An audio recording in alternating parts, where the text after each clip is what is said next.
Hello, I am Trisha with Parkville Artisan Studio, and I'm here to give you your instructions for the latest art box. The first project that we're going to do in these instructions is the foil art project. I've kind of started ahead of time, had to, because we have to let this glue dry, but I'll kind of walk you through the beginning steps. I want you to take the canvas board that you received in your art box, and I want you to draw some fun design on it. You use a pencil. You can kind of make a mess of it if you want, because the whole thing's really going to end up being covered up. You won't see any of the pencil marks. I just put a little star on here and wrote the word believe. We've got the holidays coming up. I think thought that would be fun. And then once I had my drawing all set on there, I traced the whole thing with the glue that's also included in your art box. Actually, I traced it with the glue. I set it aside to let it dry, and I wanted the bumps of the glue to be raised up a little bit higher, so I traced it again with the glue. So I did 2 layers, but I let it dry in between. And it does take a little while to dry. I think I did mine, I don't know, 2, 3 o'clock in the afternoon, and that evening it was dry. I didn't have time to finish it that night, so the next morning I put the next coat on, and within a few hours it was dry again. So that's the point I'm at. I've applied my glue, and I have my kind of raised bumps where the glue has been placed. And the next step is to take the piece of tin foil that I've included in your art box and apply it to this canvas board here. I've included a glue stick. I just want you to take your glue stick.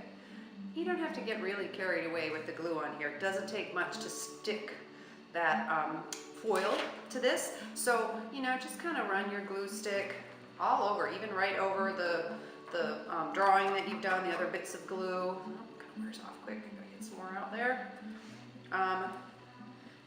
And like I said, it doesn't have to be exactly perfect. We just get quite a bit of glue on there all over the place, and the foil is really simple to stick to it. You can use your shiny side up or your dull side up. That's totally up to you, whatever kind of look you want it to have. I'm going to use the dull side, I think. I'm going to go for more of an antique look than a shiny new look. And just place it on there, press it into place a little bit. Once you've started pressing it into place, don't pick it up and move it around, because you've already kind of started to press your design into your foil. As you're going, fold it around the back. And, be gentle with your foil. It likes to rip fairly easy. It's not super strong here, so don't be real rough with it. If you need a grown-up's help, if you're a younger artist, go ahead and get a grown-up to help you with this part of it. And wrap it just nice and tight around there. I like to fold my little edges in so they don't stick out past the picture on the other side. So I'm just folding the little edges in a little bit. I'm going to take a little bit of glue just to keep that back down there so it doesn't come moving around on me. The less stuff that I have to deal with falling apart, the more I can concentrate on just being creative and not worrying about the thing coming apart on me. Okay, get that glued down there a little bit. There. Now I have my foil glued down. I've included also some paper towel. Rather than use my finger just to push down on this, just because I'm worried about ripping that foil in case you have a fingernail sticking out or your finger gets a little bit rough, I wrap the end of my finger in some paper towel just to make it a little more delicate.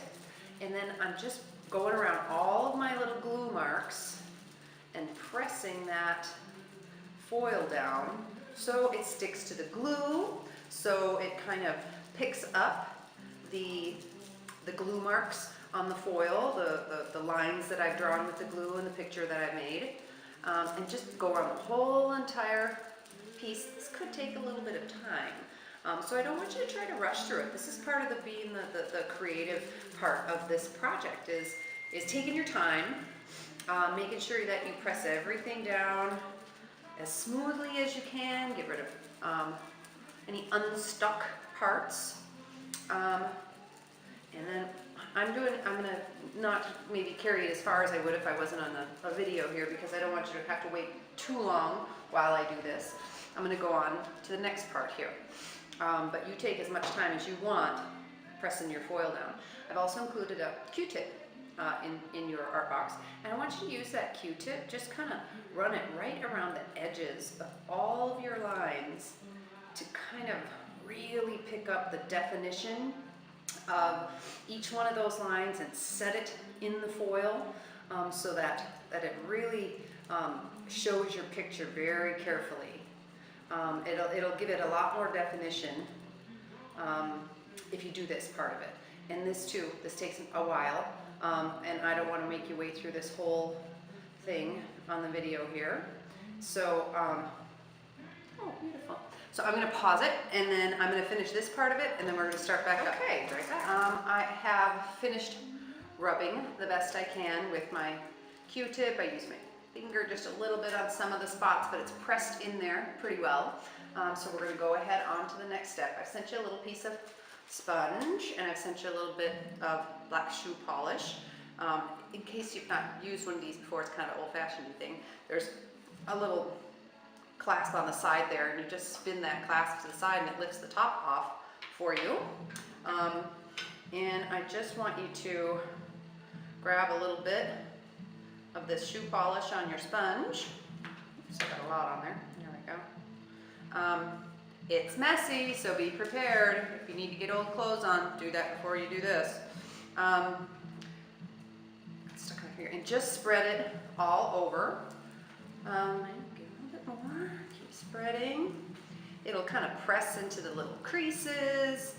I'm not worried too much about spreading it super thin, or right now I'm just kind of getting it on there. Like if you've ever waxed a car or something like that, it's the same thing. You just kind of get all this stuff on there, and we're gonna press it into the creases and stuff, not trying to make it too gorgeous. We're just getting it in there. And this is going to kind of antique it a little bit, make it look a little bit heavier, metallic. Lots of it in there. Matter of fact, I'm going to grab some, and I'm not even going to push very hard. I'm just kind of laying it on there thick. There we go. Then, now that I made a mess of myself, we're going to move this piece aside for a minute, and we're going to work on the other project. You don't have to go ahead and work on the other project, but what I want to have happen is I want to let that dry a little bit, and since I'm on a video right now, I'm going to let that dry, and while I am letting it, I'm going to work on our next project. So, messy. The next one is salt painting. It's super fun.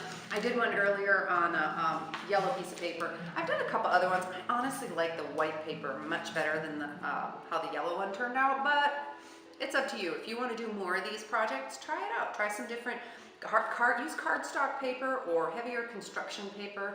The plain thin like copy paper stuff, it's just too thin when you start putting these colors on here, and it gets all kind of warped and messy. You could even use cardboard or I don't know, whatever else you've got laying around the house. This honestly starts with kind of the same process as the other project. We're going to draw, I don't know, some kind of fun design on our paper. I'm going to do a rainbow. Here we go. There, and you know, you can get really detailed with it. Let's see, I'll put a pot of gold at the end. How about that? There's our pot of gold. You can get really super detailed with it, or you can make just a simple, easy project. There we go. That looks lovely. So, it's totally up to you. Whatever you want to do as your art project. Maybe some for the younger kids, we'll do something really simple. You could do a cool cartoon character or something like that. For the older kids, try something a little bit more detailed, a little finer, okay? But on this first one, just have some fun with it. Learn how this thing works, and then decide maybe later how detailed you want to get. So I'm just going to take my glue. You know, if you stick your tongue out to the side like that, it makes stuff come out of there better. Like that, okay? There we go. I'm going to lay my glue along all of the little lines I've just drawn. You know, and honestly, You don't even have to do the lines if you don't want to. If you just want to take your glue without even any pencil lines and just make some funny, silly shapes and make, I don't know, some squiggles and all that stuff is just fun. So play with it all you want. Let's make our grass there. Is that grass? I don't know. I'm going to pretend it is. Okay, so I have my glue lines down. If I'm at an art studio, so when I make a mess here, it doesn't really matter. We make a mess with stuff all the time. But in your house, depending on where you're doing this project, you might want to work in an area that will stop this salt from kind of sprinkling all over the place. I found something that works really good. Take a cookie sheet, you know, the raised edges on it, and then you can put your paper in that so that when you sprinkle the salt on it, when the salt comes off, it just goes out into the cookie sheet. It doesn't go all over your table. But I'm not going to mess with that here because this place is meant to be messy. Our main goal right now is to cover all of that glue with lots of salt. You know, don't worry about using too much. The problem can come when you use too little. If you only sprinkle a little bit of salt on there, the next step doesn't work quite as well. So I just really, on all this glue, I want you to put a ton of salt all over the glue.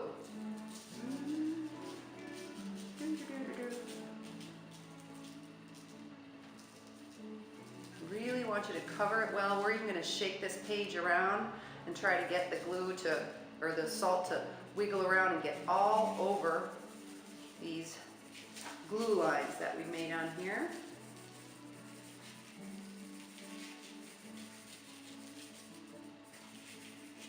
There, we're getting lots of it. I love that. There. And now if you end up needing more salt than what I've included in your box, this is regular table salt. Just run over to the kitchen counter and grab the salt shaker and there you go. Okay, so I'm going to shake it around a little bit. Get that glue to pick up as much salt as I can. And then pull it over there. Have a bucket there. Dump that in. Okay, so I just shook off the extra salt. Don't want to bang it too hard because we like that salt on there. We only want the extra salt to come off that we don't really need. I love having a studio. I can just make a mess all over. So now that we've got our glue and our salt all settled in, set that aside a little bit. The table's moving. There we go. The next thing we need to do is prepare our colors. I've included 4 of these little empty tubs. And before I started taping, I put a little bit of water in each one of them. Then we don't want it too full because then it's hard to carry around without spilling it all over the place. And I've also included some food coloring in your art box. So go ahead and take your food coloring. Again, this stuff can be messy, so put a paper down, wear an apron, wear your old clothes, whatever. And I just want you to put, I don't know, 6 or 7 drops of food coloring. 1 color in each tub, so you've got yourself 4 different colors here.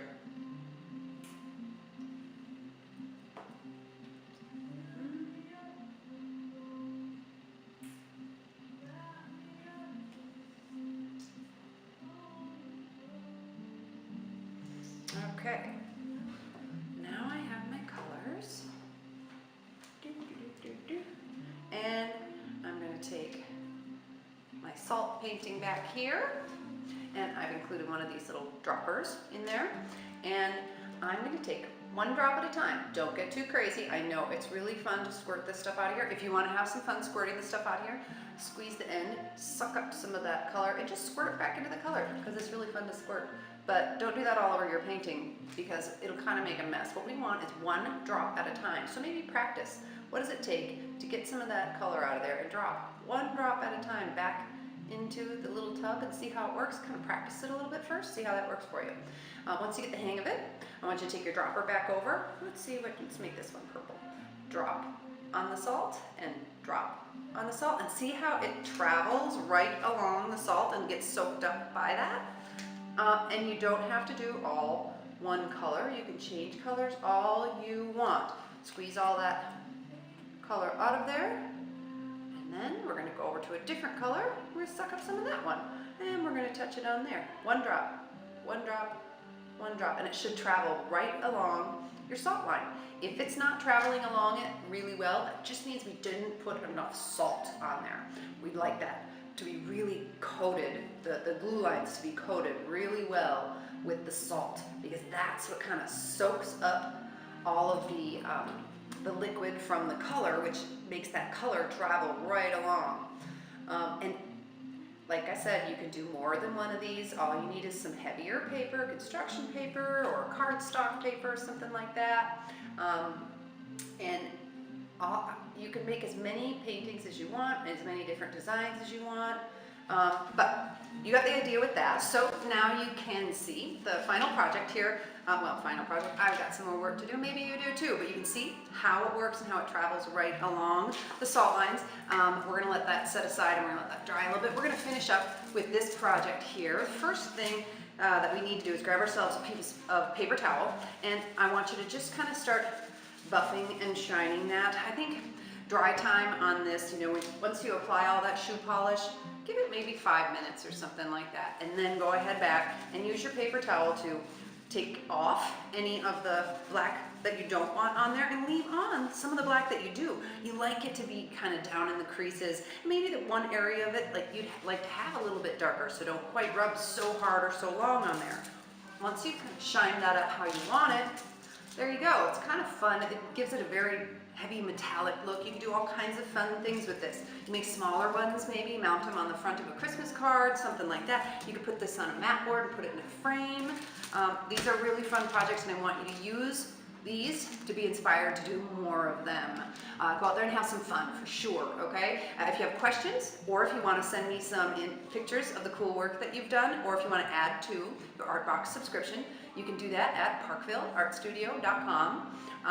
And other than that, enjoy the Artbox, go out there, have some fun.